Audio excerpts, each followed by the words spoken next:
இந்திய எல்லைக்குள் பாகிஸ்தான் விமானங்கள் சுட்டு வீழ்த்தப்பட்ட சூழலில் கடும் பதற்றமான சூழ்நிலை நிலவி வருகிறது. தொடர்பான விவரங்களை செய்தியாளர் கணபதியிடம் நாம் தொடர்ந்து கேட்கலாம். கணபதி, இப்போ இங்க ஒரு பக்கம் தாக்குதல் நடந்துட்டு இருக்கக்கூடிய ஒரு நிலையில கடற்படையும் தற்போது தயார் நிலையில் நிறுத்தப்பட்டிருப்பதாகவும் தகவல் வெளியாக இருக்கு.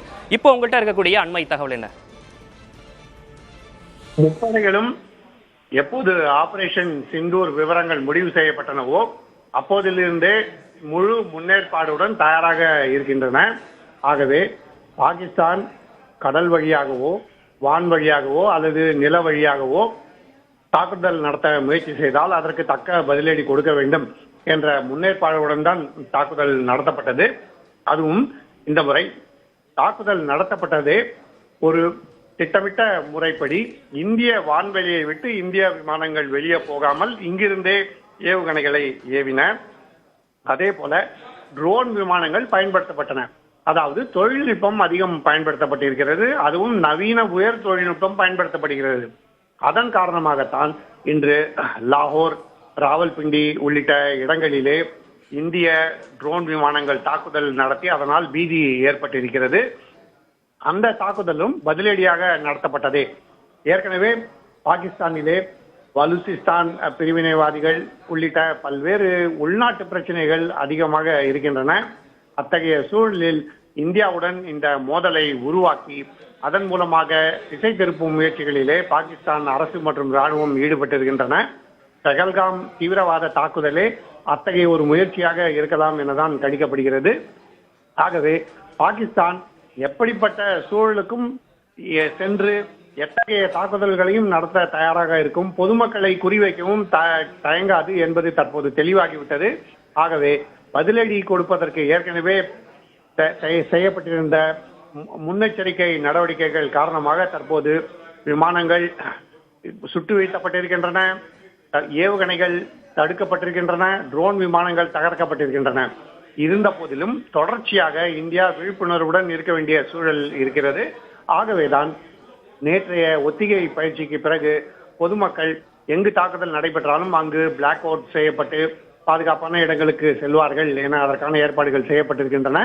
இதிலிருந்தே நாம் புரிந்து கொள்ளலாம் எந்த அளவுக்கு முழுவீச்சான தாக்குதலையும் சமாளிக்க தற்போது இந்தியா முன்னேற்பாடுடன் இருக்கிறது. பாகிஸ்தான் அடுத்த கட்டமாக என்ன நடவடிக்கைகள் எடுக்கப்படும் என்பதும் தொடர்ந்து உன்னிப்பாக கவனிக்கப்படுகிறது. விக்னேஷ், கணபதி, இப்போ ஜம்மு காஷ்மீர் ஆகட்டும் அல்லது பஞ்சாப், அதே போன்று ராஜஸ்தான் உள்ளிட்ட மாநிலங்களில் பிளாக் அவுட் செய்யப்பட்டு தொடர்ச்சியாக அங்கு ஒரு பதற்றமான சூழல் இருக்கக்கூடிய நிலையில இப்போ ராணுவம் தரப்பிலிருந்தோ அல்லது பாதுகாப்புத்துறை அமைச்சகத்திலிருந்தோ தற்போது ஏதேனும் செய்திகள் வெளியாக வாய்ப்பு இருக்கா? அவர்கள் தொடர்ச்சியாக சொல்வது என்னவென்றால் ஆபரேஷனல் டீடைல், அதாவது இப்போது என்ன தாக்குதல் நடத்துகிறோம் அல்லது எந்த தாக்குதலை எப்படி முறியடிக்கிறோம், எந்த இடத்திலே தற்போது தாக்குதல் நடைபெறும், இது போன்ற விவரங்களை எல்லாம் அவர்கள் உடனுக்குடன் வெளியிட விரும்பவில்லை. என்றால் அது எதிரிக்கு சாதகமாக அமைந்துவிடக்கூடும் என்பதற்காக அப்படி செய்யாமல் எல்லா விஷயங்களையும் ரகசியமாக வைத்து தாக்குதல் நடந்து முடிந்த பிறகே விவரங்களை வெளியிடுகிறார்கள். இந்திய படைகள் தீவிரவாத முகாம்கள் மீது நடத்திய தாக்குதல் குறித்து தாக்குதல் முடிந்த பிறகே தகவல் வெளியிடப்பட்டது. அதே போலவே பாகிஸ்தான் தாக்குதல் அனைத்தும் இரவிலேயே முறியடிக்கப்பட்டாலும் இன்று மாலையில் தான் அது தொடர்பான விவரங்கள் வெளியிடப்பட்டன. அப்படி தொடர்ச்சியாக செய்ய வேண்டும் என இந்திய அரசு விரும்புகிறது. நாம் கேள்விப்படும் தகவல்கள் எல்லாமே ஜம்மு, ராஜஸ்தான் போன்ற இடங்களில் இருந்து பாதுகாப்பு படைகள் அரசுக்கு அளிக்கும் தகவல், அங்குள்ள பொதுமக்கள் மற்றும் செய்தியாளர்கள் மூலமாக சேகரிக்கப்படும் தகவல்கள் ஆகியவை மத்திய அரசுக்கு உடனுக்குடன் பாதுகாப்பு படைகள் அனைத்து தகவல்களையும் அனுப்பி கொண்டிருக்கின்றன. ஏனென்றால் பிரதமர் மோடி, தேசிய பாதுகாப்பு செயலர் அஜித் தோவல், பாதுகாப்புத்துறை அமைச்சர் ராஜ்நாத் சிங், உள்துறை அமைச்சர் அமித்ஷா மற்றும் வெளியுறவுத்துறை அமைச்சர் ஜெய்சங்கர் ஆகியோர் இந்த விவரங்களை உடனுக்குடன் நிமிடத்துக்கு நிமிடம் கவனித்துக் கொண்டிருக்கிறார்கள். ஏனென்றால் அனைத்துமே மிகவும் முக்கியமானவை, தேசிய பாதுகாப்பு தொடர்பானவை. அப்படிப்பட்ட சூழலிலே தற்போது 2 பாகிஸ்தான் விமானங்கள் சுட்டு வீழ்த்தப்பட்டது, அதற்கு முன்னதாக ஒரு F-16 விமானம் சுட்டு வீழ்த்தப்பட்டது போன்ற அனைத்து தகவல்களுமே அவ்வப்போது மத்திய அரசுக்கு வந்து கொண்டிருக்கின்றன.